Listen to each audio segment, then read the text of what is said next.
Hey guys, I've been watching this for a while and I figured I'd make a video about it.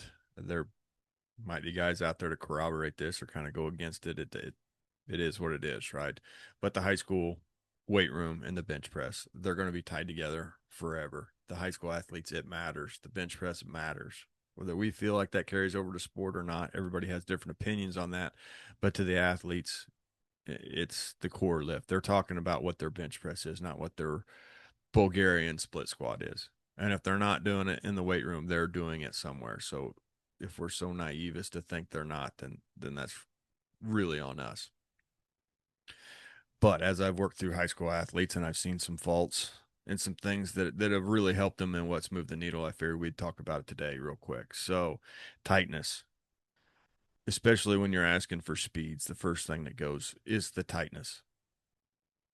From the spotting position, I found it's easier once they grip the bar and come out if they'll hold the bar just a second.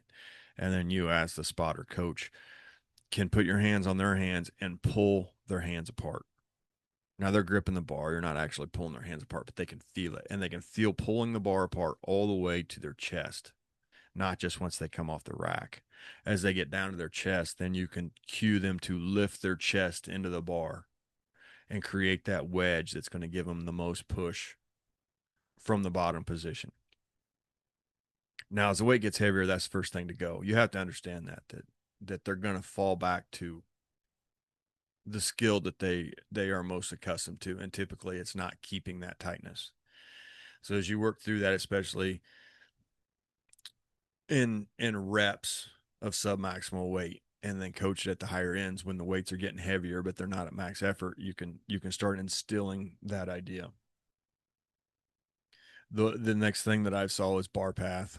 They really struggle with bar path. That bar wants to drift to their knees when they come off their chest. And I don't know why that is, but that's a poor leverage position. And they're actually, in theory, making the bar heavier by going that direction. Once they pop off the chest, they've got to get it back to the rack. That's where they're going to be the strongest. And then that's where your deficiencies can start coming into play.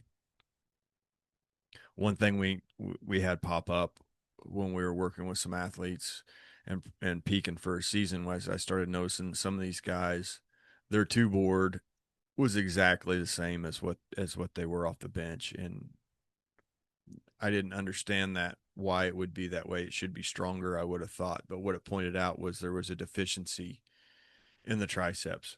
So we came back and we were able to put in lifts or accessories to shore that up. We went to a football bar for a cycle and then a floor press.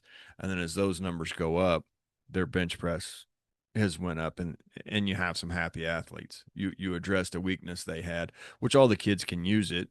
They all can get better in the triceps, but the kids that are stuck and they're trying to get to that number they have in their head, once you hit a two board cycle and you can see what's going on, well, you can really help them out as you go up higher in boards. And granted, I get boards a lot of times we think of for geared lifters, but if you're peaking kids and you're trying to get some of that range of motion off of them for whatever sport it may be, you might move up into boards.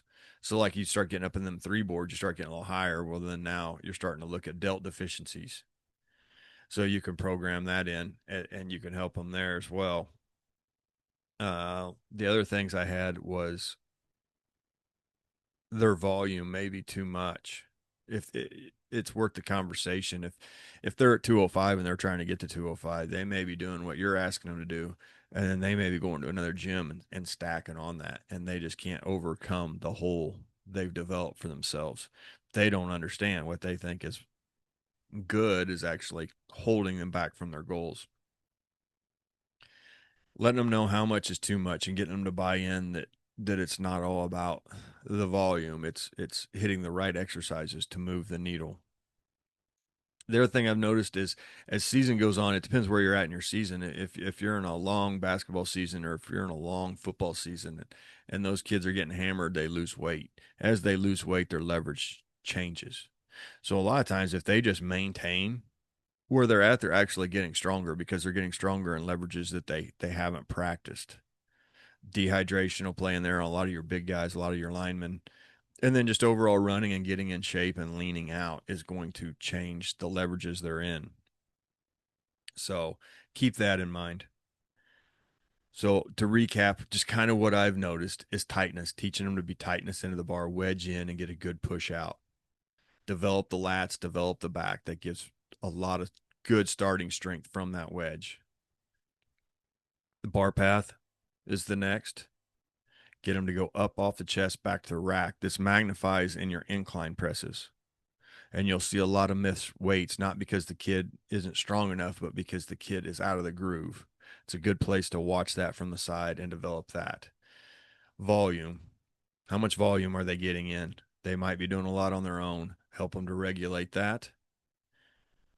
Increase the magnification of the weak spots, whether that be triceps, front delt, back, whatever that is. Try to help them find their mini max and improve those things, and they'll see an improved bench press.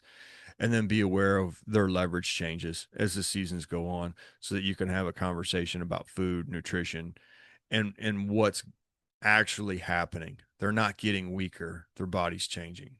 So I don't know if anything in there helps, but it was a quick little thing that I've kind of been looking over this season and started to really stand out at me. So if it helps, great.